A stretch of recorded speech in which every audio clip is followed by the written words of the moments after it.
આગળના બે ભાગમાં આપણે માનવ ભૂગોળની પ્રસ્તાવના, માનવ ભૂગોળનો વ્યાખ્યાઓ, માનવ ભૂગોળના અભિગમનો અભ્યાસ કર્યો.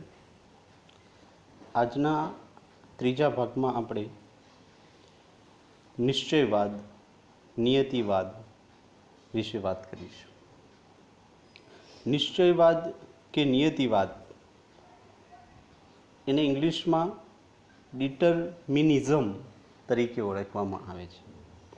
આ વિચારધારા મુજબ મનુષ્યની બધી જ પ્રવૃત્તિઓ અને ક્રિયાઓ એ પર્યાવરણ દ્વારા નિયંત્રિત થાય છે. એટલે કે માણસ જે છે, મનુષ્ય જે છે, એ મનુષ્ય એ પર્યાવરણ દ્વારા એનું નિયંત્રણ થતું જોવા મળે છે. અને કોઈ પણ માનવ સમુદાય, રાષ્ટ્રનો ઇતિહાસ એ માનવ સંસ્કૃતિ, જીવનશૈલી, વિકાસની માત્રાને પ્રાકૃતિક પર્યાવરણ એ અસર કરતું જોવા મળે છે. એટલે કે અહીંયા મનુષ્યની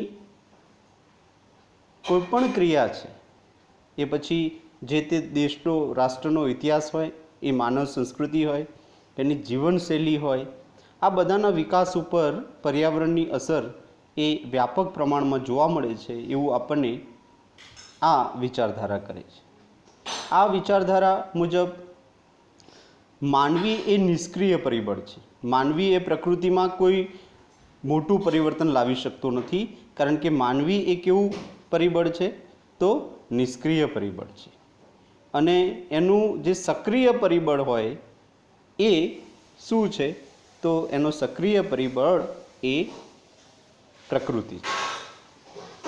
આ જે વિચારધારા છે એ વિચારધારાને સમજાવવાનું કામ એ હેરોડોટસ, એરિસ્ટોટલ, હિરોડોટસ અને હિપ્પોક્રેટ્સ, આ બંને વિચારધારાઓ, હિપ્પોક્રેટ્સ પેલું નામ છે અને બીજું છે હેરોડોટસ, આ બંને વિચારકોએ કરેલું જોવા મળે છે.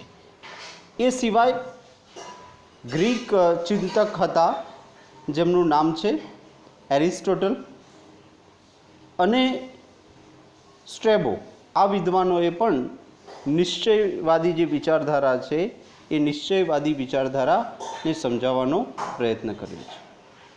આ વિદ્વાનોએ એવું કીધું છે કે માનવી ઉપર પ્રાકૃતિક સ્થિતિનો પ્રભાવ એમણે સમજાવ્યો છે. ત્યાર પછી કાન્ટ, હમ્બોલ્ટ, રીડર અને કુમારી એનલ સેમ્પલ તથા એલ્સવર્થ હેડિંગ્ટન દ્વારા પણ આ વિચારધારાને અનુમોદન આપવામાં આવ્યું છે. એટલે કે આધુનિક જે ભૂગોળવિદો હતા એ આધુનિક ભૂગોળવિદોમાંથી આપણે અહીંયા જોઈએ તો એવા કયા ભૂગોળવિદો છે કે જેમને આ નિશ્ચયવાદી વિચારધારા જે છે, નિયતિવાદી વિચારધારા જે છે એને સમર્થન આપ્યું? તો એ છે કાન્ટ, બીજા છે હમ્બોલ્ટ, રીડર અને સૌથી વધારે આ જે વિચારધારાનું સમર્થન કરનાર અમેરિકાના પ્રખર ભૂગોળવિદતા જેમનું નામ છે કુમારી એલેન સેમ્પલ. કુમારી એલેન સેમ્પલે પણ આ વિચારધારાને સમર્થન આપવાનું કામ કરેલું જોવા મળે છે. એલ્સવર્થ હેડિંગ્ટન દ્વારા આ વિચારધારાનું અનુમોદન પ્રાપ્ત થયું. જે એલ્સવર્થ હેડિંગ્ટન એ આ વિચારધારામાં એમને આખો ચાર્ટ બતાવીને સમજાવ્યું કે ભાઈ ખરેખર માનવી ઉપર પ્રકૃતિની અસર એ વ્યાપક પ્રમાણમાં જોવા મળે છે. ત્યારબાદ 20મી સદીના પૂર્વાર્ધમાં આ જે વિચારધારા છે એ વિચારધારાનો વિકાસ થયો. આ વિચારધારા એ એની સપાટી ઉપર આવી. કુમારી એલેન સેમ્પલ તથા એલ્સવર્થ હેડિંગ્ટન આ વિચારધારાના પ્રખર સમર્થક તરીકે આપણે જોઈ શકીએ છીએ. એટલે કે નિયતિવાદની જે વિચારધારા હતી એ વિચારધારાનું પ્રખર સમર્થન કરવાનું કામ એ કુમારી એલેન સેમ્પલ અને એલ્સવર્થ હેડિંગ્ટન દ્વારા થયેલું જોવા મળે છે. તો પહેલી જે વિચારધારા આપણે જોઈ છે એ નિશ્ચયવાદ વિચારધારા, જેને આપણે નિયતિવાદ અથવા તો ડિટરમાઇનિઝમ તરીકે આપણે ઓળખીએ છીએ. બીજી જે વિચારધારા છે એ વિચારધારાને આપણે સંભવવાદ તરીકે ઓળખીએ છીએ. અને આ જે સંભવવાદ છે એ સંભવવાદના જે પ્રણેતા છે એ પ્રણેતા આપણે જોઈએ તો એ સંભવવાદના પ્રખર પ્રણેતા એ લ્યુસિયન ફાવરે આ વિચારધારાને પ્રખર સમર્થન આપ્યું. અને સંભવવાદ એટલે શું? અહીંયા સંભવવાદની વાત કરી, સંભાવનાની વાત કરી છે કે અહીંયા આ વિચારધારાના કેન્દ્રમાં મનુષ્ય એક એના કેન્દ્રમાં નથી, પરંતુ આ વિચારધારાના જે કેન્દ્ર છે એ કેન્દ્રમાં આપણે મનુષ્ય જે છે એ મનુષ્યને એ એના કેન્દ્રમાં માન્યું છે. આ વિચારધારાના જે કેન્દ્રમાં આપણે સમજીએ કે ત્યાં પ્રકૃતિ કેન્દ્ર સ્થાને નથી, ત્યાં કોઈ કેન્દ્ર સ્થાને હોય તો તે કયું છે? તો માનવ કેન્દ્ર સ્થાને છે, હ્યુમન કેન્દ્ર સ્થાને છે. માનવને ત્યાં શું કરવામાં આવ્યું છે? તો કેન્દ્રમાં મૂકવામાં આવ્યો છે. કેન્દ્રમાં મૂકવામાં આવ્યું છે કે ભાઈ માનવ જે છે એ માનવ થકી એ પ્રકૃતિ ઉપર પોતે વિજય મેળવી શકે છે, પ્રકૃતિ સાથે એ સમાયોજન સાધી શકે છે. અને સંભવવાદ જે શબ્દ છે એ સંભવવાદ શબ્દનો સૌપ્રથમ જે પ્રયોગ છે એ કોને કર્યો છે? તો લ્યુસિયન ફાવરે કરેલો જોવા મળે છે. લ્યુસિયન ફાવર દ્વારા આ જે સંભવવાદ શબ્દ છે એનો પ્રયોગ કરેલો જોવા મળે છે. એમના મત મુજબ માનવ સંભવવાદનો સ્વામી છે. સંભવવાદનો સ્વામી આપણે સંભાવનામાં જોઈએ તો સંભાવનાનો માનવ જે છે એ માનવ એ આપણે જોઈએ તો એ પોતે સંભાવનાનો સ્વામી છે. માનવ ધારે તો એ સંભાવનાઓને જન્મ આપી શકે છે એવું કહેવામાં આવ્યું છે અહીંયા. બીજું એક પ્રખર વિદ્વાન છે વિડાલ ડી લાપ્લાસ. એમને પણ આ જે વિચારધારાનો વ્યવસ્થિત રીતે પ્રચાર કર્યો, એટલે કે એનો પ્રચાર પ્રસાર કરવામાં વિડાલ ડી લાપ્લાસેનો પણ એક અગત્યનો ફાળો છે. સંભવવાદી વિચારધારાના ઘણા વિદ્વાનોએ એ ટીકાઓ પણ કરી છે, એનું આલોચના પણ કરી છે. નિશ્ચયવાદી વિચારધારા અને સંભવવાદી વિચારધારાનો સમન્વય કરતી એક નવી વિચારધારા એ આવી હતી, અને એ જે વિચારધારા હતી એને આપણે નવનિયતિવાદી વિચારધારા તરીકે ઓળખીએ છીએ. શું કહીએ છીએ? નવનિયતિવાદી વિચારધારા. નવનિયતિવાદી વિચારધારા આ એક એવી વિચારધારા હતી કે એમાં બંને વચ્ચેનો મિડવે મધ્યમ માર્ગ પસંદ કરવામાં આવ્યો હતો. એ છે નિયતિવાદ અને બીજો છે સંભવવાદ. એ બંને વચ્ચેનો એક વિચાર રજૂ કરવામાં આવ્યો અને એ હતી નવનિયતિવાદ વિચારધારા. આ વિચારધારાના જે પ્રખર સમર્થક હતા એમનું નામ હતું ગ્રિફિથ ટેલર. શું નામ હતું? Griffith Taylor. એ એના પ્રખર સમર્થક હતા. અને તેમણે સમજાવ્યું કે ભાઈ આપણે મનુષ્ય જે છે એ મનુષ્યએ કંઈ પ્રકૃતિ ઉપર વિજય મેળવી લઈ અને પ્રકૃતિની સામે જઈ અને એ પ્રકૃતિમાં પોતે ધારે નિર્માણ કરી શકે એવું કરવાની જરૂર નથી. એમને એક મધ્યમ માર્ગ બતાવ્યો કે પ્રાકૃતિક નિયમોનું પાલન કરીને માનવીએ પ્રકૃતિનો ઉપયોગ કરવો જોઈએ.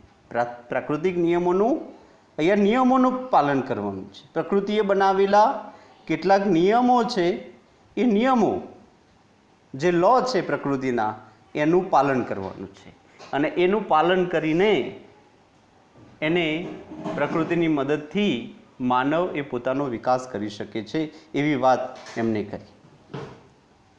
અને માનવી સાંસ્કૃતિક પર્યાવરણને મર્યાદિત કરીને પ્રાકૃતિક તત્વોનો ઉપયોગ કરવો અનિવાર્ય છે.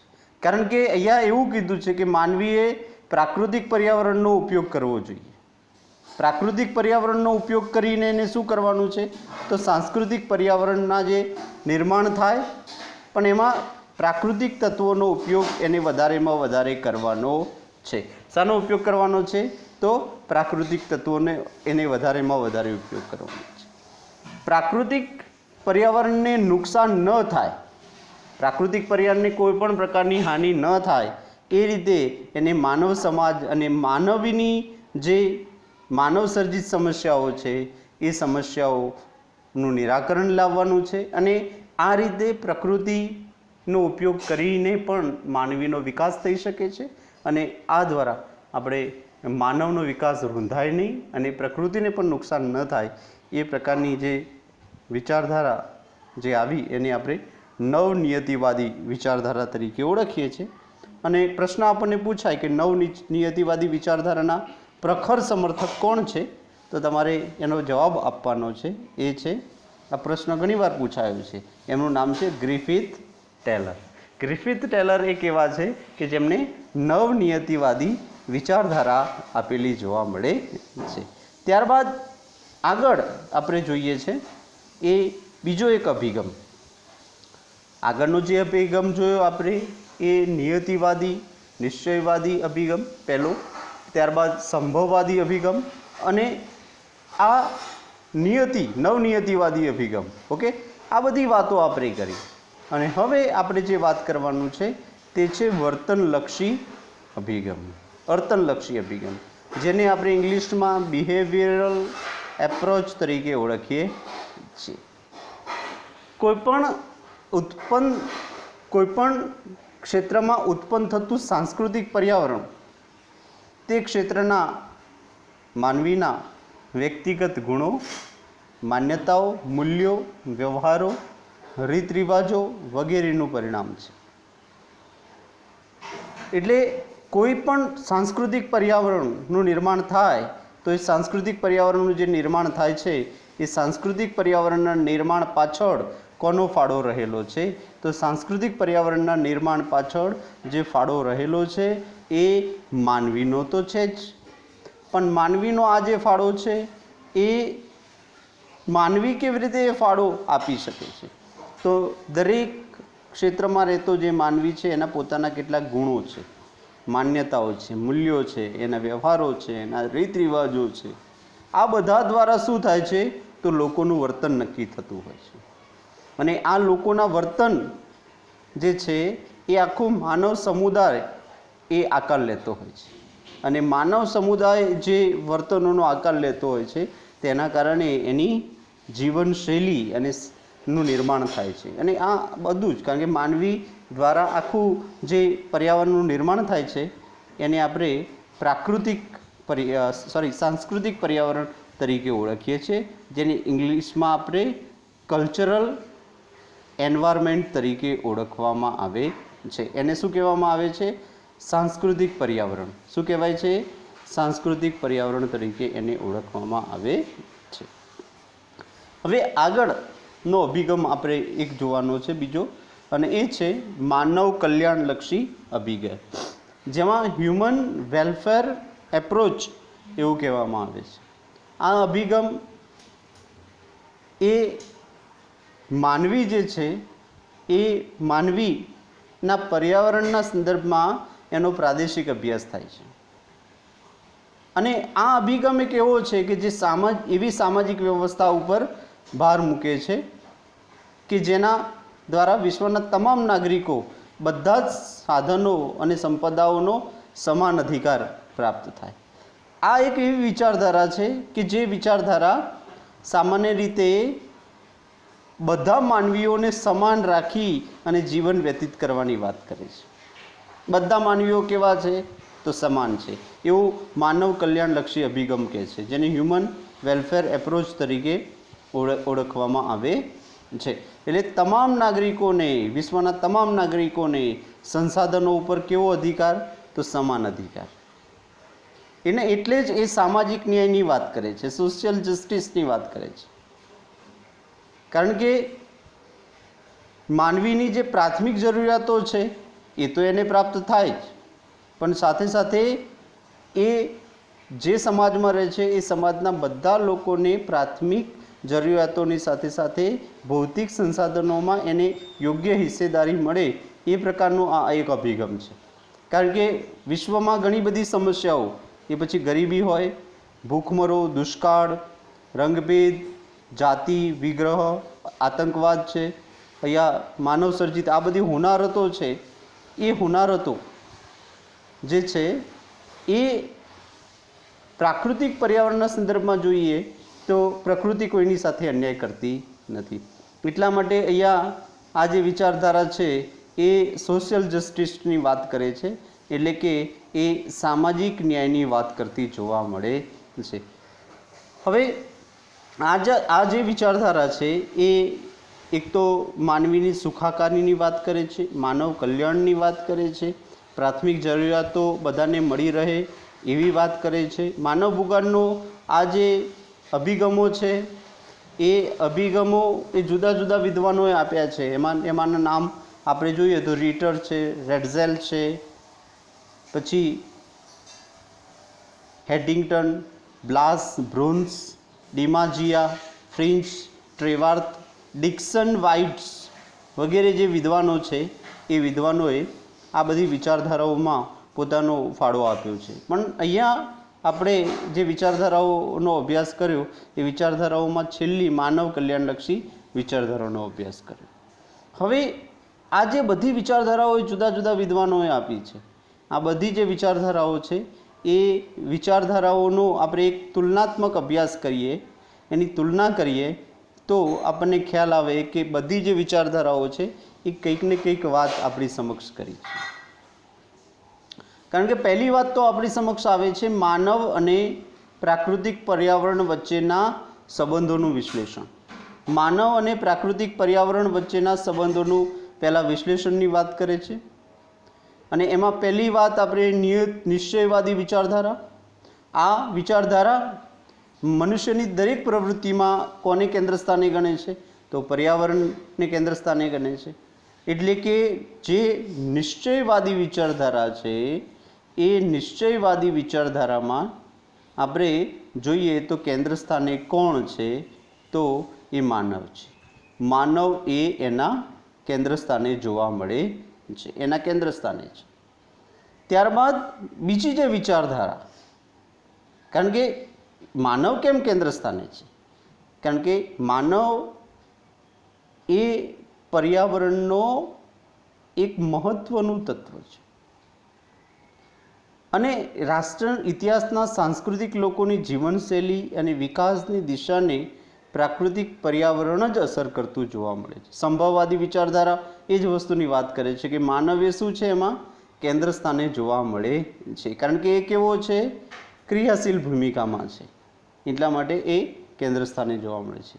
અને એટલા માટે આપણે સંભવવાદી જે વિચારધારા છે એ સંભવવાદી વિચારધારામાં તમને યાદ સમજાય કે ભાઈ આ સંભવવાદી વિચારધારા છે, વિચારધારામાં માનવ જે છે, મનુષ્ય એ કેન્દ્ર સ્થાને છે. માનવ એ કેન્દ્ર સ્થાને છે. અને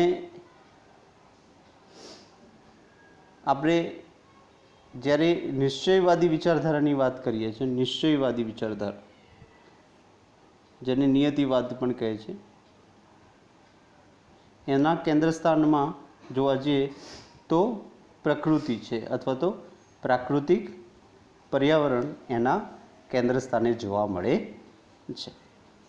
હવે આગળ આપણે એ વાત કરીએ કે આ બધી બાબતોનો સમન્વય કરવો જોઈએ, એકબીજાની તુલના કરવી જોઈએ કે કયો અભિગમ કઈ વાત કરે છે. તમે ઐતિહાસિક અભિગમની વાત કરો તો ભૌતિક પર્યાવરણની સમતુલા જળવાય એ માટે ઐતિહાસિક અભિગમ એ બહુ જ અગત્યનો છે અને તો જ માનવ કલ્યાણ અને એની પ્રગતિ થઈ શકે. પ્રાકૃતિક નિયમોનું પાલન કરવાથી માનવી પ્રકૃતિ પર વિજય મેળવી શકશે. પ્રકૃતિના નિયમોનું જો પાલન કરવામાં આવે તો માનવી એ પ્રકૃતિ ઉપર વિજય મેળવી શકે છે. સાંસ્કૃતિક પરિબળો અને પ્રાકૃતિક પરિબળો વચ્ચેના સંબંધો નિરંતર પરિવર્તનશીલ રહ્યા છે. કારણ કે સાંસ્કૃતિક અને પ્રાકૃતિક જે પરિબળો છે એ પરિબળો વચ્ચેના જે સંબંધો છે એ સંબંધો હંમેશા પરિવર્તનશીલ છે, હંમેશા એમાં પરિવર્તન આવેલું જોવા મળે છે. એક સમય એવો છે કે ભાઈ પ્રાકૃતિક પર્યાવરણની પ્રતિકૂળ અસર માનવ ઉપર પડે છે, તો પ્રાકૃતિક પર્યાવરણની માનવ ઉપર પ્રતિકૂળ અસર પડતી હોય તો માનવ પોતે પ્રયત્નો કરી અને એની અનુકૂળ અસર થાય એ પ્રકારની પણ એ પોતે પ્રવૃત્તિ કરી શકે છે. આમ માનવ કલ્યાણલક્ષી અભિગમ એ સામાજિક ન્યાયનો હેતુ સિદ્ધ થાય છે. અહીંયા આપણે જોઈએ તો માનવ કલ્યાણલક્ષી અભિગમ જે છે એ માનવ કલ્યાણલક્ષી અભિગમનો જે હેતુ છે એ હેતુ શું રહેલો છે? તો માનવ કલ્યાણલક્ષી અભિગમનો જે હેતુ છે એ સામાજિક ન્યાયનો છે, કે સમાજના દરેક વર્ગને સમાન ન્યાય મળી રહે એ પ્રકારની વ્યવસ્થા એમાં કરવાની છે. એ પ્રકારની વ્યવસ્થાની વાત એ કરતું જોવા મળે છે. એ એટલા માટે કારણ કે જે પ્રકૃતિના સૃષ્ટિના જે સંસાધનો છે એ સંસાધનો ઉપર બધા જે માનવીઓ છે એ માનવીઓનો સરખો અધિકાર રહેલો છે. જે માનવીઓ છે એ માનવીઓનો સરખો અધિકાર આપણે જોઈ શકીએ છીએ. અને એટલા માટે તમે કોઈ પ્રાકૃતિક તત્વો છે, પછી સમુદ્ર હોય, પર્વત હોય, કે પછી એ કોઈ ખનિજો હોય, તો એ બધા ઉપર માનવીનો સરખો અધિકાર રહેલો છે એવું આ વિચારધારા કહે છે. અને એટલા માટે એને માનવ કલ્યાણલક્ષી અભિગમ તરીકે પણ ઓળખવામાં આવે છે. એ માનવ કલ્યાણલક્ષી અભિગમ છે. આ વિચારધારા સમજાવે છે કે આ વિચારધારા પ્રમાણે જો વર્તન કરવામાં આવે તો માનવી ગરીબી, ભૂખમરો, ગૃહ યુદ્ધો, રંગભેદ, આતંકવાદ, સામાજિક અને આર્થિક જે સમસ્યાઓ છે એ સમસ્યાઓથી એને છુટકારો મળી શકે છે. અને માનવ કલ્યાણનો જે ધ્યેય છે એ ધ્યેય એ ખરા અર્થમાં શું થઈ શકે છે?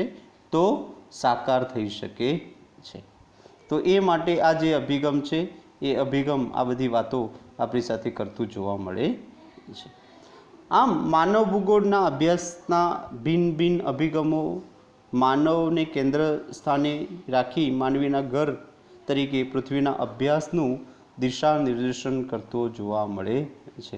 એટલે માનવ ભૂગોળના ઘણા બધા અભિગમો છે અને આ બધા જ અભિગમોમાં માનવ એ કેન્દ્ર સ્થાને છે. માનવ એ શું છે? માનવ આ અભિગમોમાં કેન્દ્ર સ્થાને છે. અને આ અભિગમોમાં માનવ એ કેન્દ્ર સ્થાને છે, પણ માનવનું ઘર શું છે? તો એ પૃથ્વી છે, અર્થ છે. પૃથ્વી, અર્થ એનું ઘર છે. જ્યાં સુધી માનવીએ પોતાનું અસ્તિત્વ ટકાવી રાખવું હશે તો એને પોતાનું જે ઘર છે એ ઘરને પણ જાળવવું પડશે. અને એટલા માટે આ જે અભિગમ છે એ અભિગમ માનવ ભૂગોળમાં જ માનવ ભલે કેન્દ્ર સ્થાને હોય પણ માનવ પણ પ્રકૃતિનું એક તત્વ છે, એટલા માટે એની પ્રકૃતિને પણ જાળવવી પડશે. તો બંને સાથે ચાલી શકશે. તો અહીંયા આપણે પ્રથમ પ્રકરણ માનવ ભૂગોળ અને એનો પરિચયનો અભ્યાસ કર્યો. હવે તમારે આ જે પ્રશ્નો, આ જે સ્વાધ્યાય છે, આ પ્રકરણનું સ્વાધ્યાય છે એ તમારે લખવાનું છે. સ્વાધ્યાય તમને પુસ્તકમાં આપી દીધેલું છે. પુસ્તક એ શાળામાંથી તમને બધાને આપી દેવામાં આવ્યા છે. એટલે તમારે આ જે પ્રકરણ છે એ પ્રકરણ તમામ પ્રશ્નોનો હોમવર્ક કરી અને પછી આપણે એને પછી ચેક કરીશું. આપણે જોઈ શકીએ છીએ કે એના અંદર સવિસ્તર જે પ્રશ્નો છે 3 છે, અને મુદ્દાસર જે પ્રશ્નો છે એ પણ 3 છે, સંક્ષિપ્તના પ્રશ્નો છે 4 જેવા પ્રશ્નો છે, MCQ પ્રકારના પ્રશ્નો પણ આપણે જોઈ શકીએ છીએ એમાં છે. બરાબર છે ને? આ બધા પ્રશ્નો 5 પ્રશ્નો છે, મોસ્ટ IMP પ્રશ્નો છે અને બહુ સરસ ચેપ્ટર છે. તો અહીંયા આપણે આ ભાગમાં આ ચેપ્ટર પૂરું કરીએ છીએ. હવે પછી આપણે શરૂઆત